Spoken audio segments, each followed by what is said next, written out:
একজন মা যখন গর্ভবতী হয়, এই পৃথিবীর জমিনে সন্তান হলো 4 প্রকার। কয় প্রকার? জোরে বলেন, মুখস্থ করেন। 4 প্রকার সন্তান। তার মধ্যে 1 প্রকার সন্তান হলো জাহান্নামের ওসিলা হবে।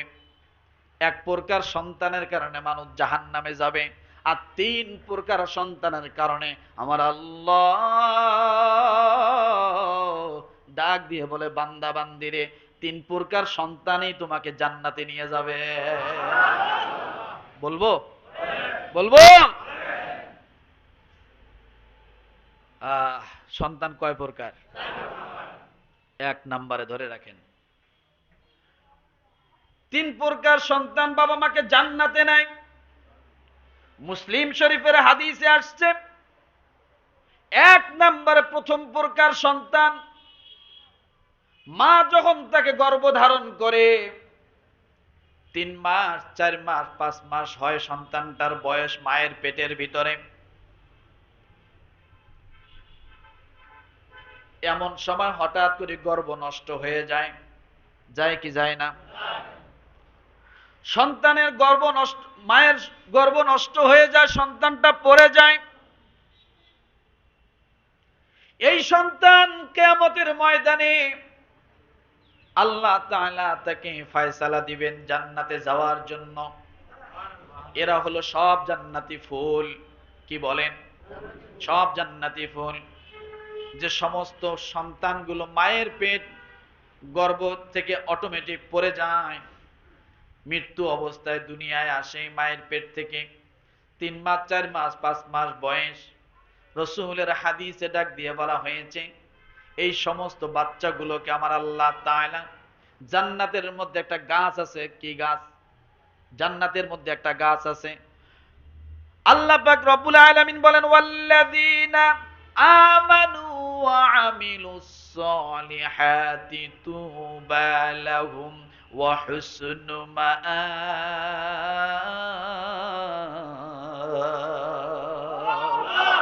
সূরা রাদ আয়াত নাম্বার সম্ভবত 28 অথবা 29। তুবা লাহুম ওয়া হুসনু মাআব। এই তুবার ব্যাখ্যায় যা বলা হয়েছে যে যে সমস্ত বাচ্চারা মায়ের গর্ভ থেকে অটোমেটিক পড়ে যায়, যায় না? যেটাকে কি বলে? গর্ভ কি জানে বলে না? গর্ভপাত বলে, অটোমেটিক পড়ে যায়। আল্লাহ তাআলা এই জান্নাতের মধ্যে একটা গাছ রাখছেন, যে গাছটা একজন যুবক 100 বছর জান্নাতি শক্তি নিয়ে, জান্নাতি ঘোড়া নিয়ে, জান্নাতি সময় নিয়ে 100 বছর পর্যন্ত ওই গাছের ছায়াকে অতিক্রম করার জন্য দৌড়াতে থাকবে, কিন্তু জান্নাতের ওই গাছের ছায়া অতিক্রম করতে পারবে না। এত বড় বিশাল এরিয়া। তো তুবা লাহুম ওয়া হুসনু মাআব, ওই গাছটা কেমন হবে দেখেন। ওই গাছটা হবে ভ্যারাইটিস গাছ। কি গাছ? কি গাছ? ওই গাছের থেকে আসবে মাসালুল জান্নাতিল্লাতী বুইদাল মুত্তাকুন ফিহা আনহারুম মিন মাইন গায়রি আসিন ওয়া আনহারুম মিন লাবানিন লাম ইয়াতাগায়্যার তা'মু ওয়া আনহারুম মিন খামরিল লাযযাতিন লিশ-শারিবিন ওয়া আনহারুম মিন আসালিম মুসাফফা। কয়টা বলছি? কয়টা? 4টা শরাবের নহর ওই গাছ থেকে প্রবাহিত হতে থাকবে।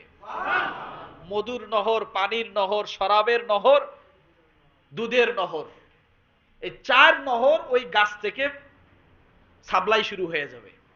সুবহানাল্লাহ বলেন, সুবহানাল্লাহ বলেন। কিন্তু ওই নহরের যে কূপটা, ওই কূপের মধ্যে থাকবে বিসমিল্লাহির রহমানির রহিম। এই বিসমিল্লাহ নামক কূপ থেকে এই 4 নহর প্রবাহিত হবে। তাহলে ওই কূপের নাম কি? বিসমিল্লাহ। এই গাছের গোড়া থেকে আসবে। আবার এই গাছটা কি হবে দেখেন, আপনার এখন হাতি দরকার, ঘোড়া দরকার, যা দরকার, শুধু গাছের কাছে যাইবেন, যা বলবেন এখন আমার এইটা দরকার, গাছ সাথে সাথে উপর দিক থেকে ওইটা আপনার সামনে উপস্থিত করে দেবে। মুফাসসিরিনে কিরাম বলেন, আমি সন্তানের কথা নিয়ে আসছি, যে মা তার গর্ভগুলো স্খলন হয়, পড়ে যায়, 3 মাস 4 মাস বয়সের বাচ্চাগুলো জান্নাতের মধ্যে যাবে, কিন্তু ওই সমস্ত বাচ্চাগুলো প্রতিটা জান্নাতের ঘরে ঘরে দরজায় দরজায় দৌড়ানো থাকবে, স্থির থাকবে না।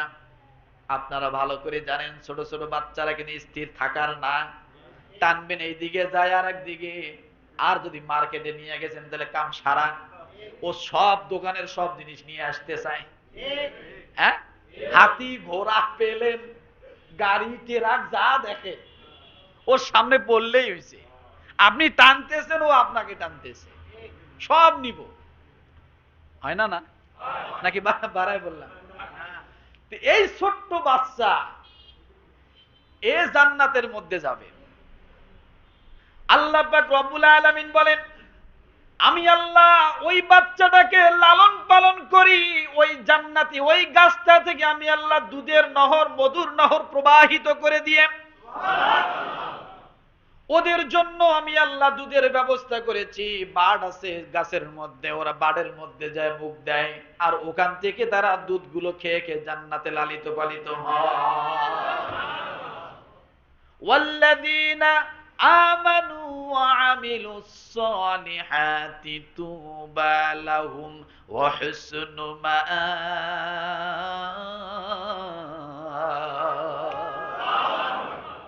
এই বাচ্চাগুলোর জন্য আল্লাহ তাআলা ওই গাছের থেকে বাড় ব্যবস্থা করছেন, ওরা যায় শুধু মুখ বাজায় আর অটোমেটিক দুধ খায়, মধু খায়। সুবহানাল্লাহ। এই বাচ্চাগুলো জান্নাতের মধ্যে জান্নাতি খাবার তো খাইছে শক্তি কি হিষ্টপিষ্ট, কিন্তু মানুষগুলো ছোট ছোট, ওই ছোটই থাকবে, বেশি বড় হবে না। এরা খালি দেন ফুসুত করে এদিকে দৌড়ে ওদিকে দৌড়ে, এ ঘরে যায় ও ঘরে যায়। আল্লাহ ডাক দিয়ে বলবে, এই তোমরা দৌড়াদৌড়ি করতেছো কেন, বিশৃঙ্খলা করতেছো কেন? কয় আল্লাহ আব্বারে খুঁজতেছি, মারে খুঁজতেছি। কি বলবে? আমি আমার আব্বারে খুঁজি, আব্বারে দেখতেছি না তো। আম্মারে খুঁজতেছি, আম্মারে দেখি না তো। প্রতিটা ঘরে ঘরে যাইয়া খুঁজে যখন দেখবে নাই, জান্নাত থেকে বাইর হয়ে আসবে, আইসা বলবে আল্লাহ কি আব্বা কো, মা কেউ? তোমার আব্বা তো গুনাহের কাজ করার কারণে জাহান্নামে গেছে, খারাপ কাজ করার কারণে তোমার মা জাহান্নামে গেছে। কয় আল্লাহ তোমার জান্নাতে তুমি যায়া থাকো, আমি বাইরে থাকি, ওই জান্নাত আমার দরকার নেই, তুমি থাকো যায়। যে জান্নাতে আমি দুনিয়ায় আব্বাকে দেখি না, আব্বা বলে একটা ডাক দিতে পারি নাই, মাকে দেখি নাই, মাকে একটা মা বলে ডাক দিতে পারি নাই, আজকে জান্নাতে এসেও যদি আমি বাপ মা হারা থাকি, তাহলে তো আমার জান্নাতি ভাইরে বলবো আমার আব্বা মা কেউ ছিল না,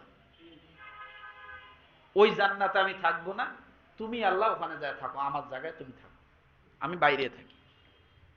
আল্লাহ বললো বান্দা রাগ করো কেন? বলে রাগ করবো না মানে, আমি তো বাপ মা ছাড়া আসিনি, তো আমার বাপ কই, মা কই?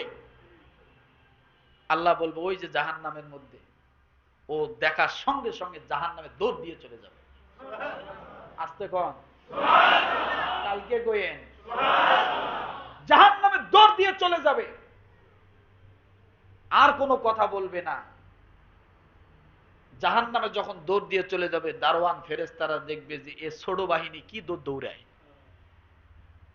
জাহান্নামে ফেরেশতারা আটকাতে থাকবে, বলবে সর, আমার আব্বা আর আম্মা, আমার আম্মা ওই জাহান্নামে। এক দৌড় দিয়ে চলে যাবে জাহান্নামের ভিতরে। এবার আপনার মনে প্রশ্ন আসতে পারে, হুজুর জাহান্নামের ভিতরে বাচ্চা দৌড় দিল, তার গায়ে কি আগুন লাগবে না? বলে ভাই লাগবে না। সুবহানাল্লাহ। আরো জোরে বলেন, আরো জোরে বলেন। কেমন করে লাগবে না? দুনিয়ার থিওরি দিয়ে আমি বুঝাই দিচ্ছি। বলেন মুসলমান, আপনার ঘরে 2 টাকার একটা কারেন্টের তার যদি 2 টাকা গজেরও হয়, আপনি আঙ্গুলের মাথা কারেন্টের তারের সকেট লাগাই দিয়ে একটু দিয়ে দেখেন শর্ট খায় কিনা। খাবে না? 2 টাকা তার আর 50 টাকা গজের তার, যেটাই হোক না কেন, তার কম দামি হলে কি শর্ট কম হয় নাকি? তার কম দামি হলে শর্ট কম হয় না? না না, যা খাওয়ার তা তো খাবে নেই, ধরে বসবে। ও মুসলমান, আপনি একটু তাকায়া দেখেন, এই যে কারেন্টের ভোল্টের লাইন গেছে, 36,000 ভোল্টের কারেন্টের তারের মধ্যে ছোট্ট একটা শালিক পাখি বসে বসে খেলা করে, তামসা করে, মারামারি করে। 36,000 ভোল্টের কারেন্টের উপরে শালিক পাখিটা মারামারি করে, খেলতেছে, গান গাইতেছে, নাচতেছে। ওকে তো ধরে না? ধরে? ধরে। কিন্তু আপনি মানুষ, একটু মাথা লাগলে তাহলে ওই পাখির গায়ে রক্ত আছে কিনা? আপনার গায়ে রক্ত আছে কিনা? আছে। কিন্তু লাগবে না কেন? রব্বুল আলামিন ওই পাখির পায়ের নিচে প্লাস্টিক সার্জারি করে দিয়েছে। এই প্লাস্টিক সার্জারি আপনি হয়তো দেখেন নাই, দেখবেন ব্রয়লার মুরগি কিনেছেন, পা দুইটা যখন খাইতে যান মজা লাগে, কিন্তু এই পা খাওয়ার আগে ওই পা দুইটা যখন মারা বোনেরা পুড়তে যায়, পোড়ার সময় দেখবেন সাদা একটা আবরণ সেখান থেকে চলে আসে। কথা ঠিক কিনা? মুরগির পায়ের নিচে একটা সাদা আবরণ আছে না? আছে না? ওই পাখির পায়ের নিচে আল্লাহ প্লাস্টিক সার্জারি করে দিয়ে, কারণ জানে এরা 36,000 ভোল্টের কারেন্টের উপরে বসে নাচবে, গাইবে, এদেরকে যেন এই তার, এই কারেন্ট যেন কোনো ক্ষতি করতে না পারে, পায়ের নিচে আঙ্গুলের মধ্যে আল্লাহ প্লাস্টিক সার্জারি করে মোড়াই দিয়েছে। হাজার হাজার ভোল্টের কারেন্টের উপরে, লক্ষ ভোল্টের কারেন্টের উপরে যদি পাখিগুলো নাচে, তারপরেও তাদেরকে কি করবে না? শর্ট করবে না, ধরবে না। আল্লাহ বলেন, এই বান্দা জাহান্নামী জান্নাতি শরীর নিয়ে এমন প্যাকেট হয়েছে, যখন এই জাহান্নামের দিকে বাপকে দেখে, মাকে দেখে দৌড় দিবে, জাহান্নামের আগুন সরে যাবে, স্পর্শ করতে সাহস পাবে না। কয়টা বলি আর কয়টা শোনেন? কয় নাম্বার সন্তান গেল? বাবা মার কাছে যায় বলবে, আব্বা মা আসো, আসো তোমরা জান্নাত থেকে, জাহান্নাম থেকে আসো। বাপ মা তাকায় থাকবে আল্লাহর দিকে, আল্লাহ কি আবার ধমক টমক দেয় নাকি? তা বাপ মা জিজ্ঞাসা করবো যে আল্লাহরে কইছো? বলা লাগবে না, আসো আমার সাথে। একে বাপ মারে ওই যে নাবির যে নাবিটা, ওইটা দিয়ে বাপ মারে পেঁচায়া ধরে জাহান্নাম থেকে বাইর করে সোজা জান্নাতের দিকে হাঁটা শুরু করে দেবে। আল্লাহ সেদিন খালি তাকায় থাকবে আর বলবে, যাও যাও যাও, এখন আমি আর কিছু বলবো না, যাও জান্নাতে যাও। সুবহানাল্লাহ। সময় নেই, নাহলে পুরোটাই বলতাম। আর কয় সন্তান আছে? আর কয়টা? কোন একদিন সময় হলে ইনশাল্লাহ বলবো। এই জন্য বললাম যে, ও মুসলমান, সন্তানদের কারণেও পিতা মাতারা কি হবে? জান্নাতে যাবে। কথা ঠিক না?